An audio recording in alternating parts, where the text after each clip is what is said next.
Webster prides itself on being global, with campuses in 8 different countries, including the United Kingdom, China, and its newest location in Africa.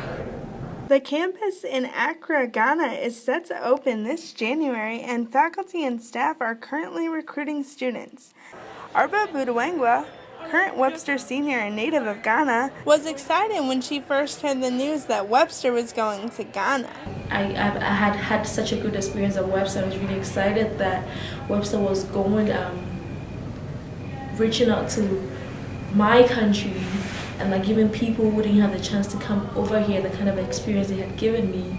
So it was really exciting. Director of Student Affairs and former faculty member at Webster, John Ginsberg, said he is happy to be a part of something that is just getting started. It's exciting to be part of something new, helping something get moving from the ground up, making decisions on the way the campus looks, the way the classrooms are set up, the furniture we're buying, the types of events that we have, the message that we produce.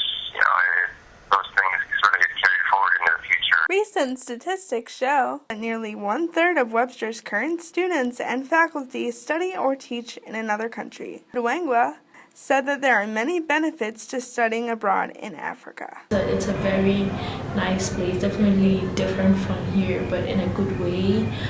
You get to see people who do things differently than you do. For the Webster Journal, I'm Ava Rossline.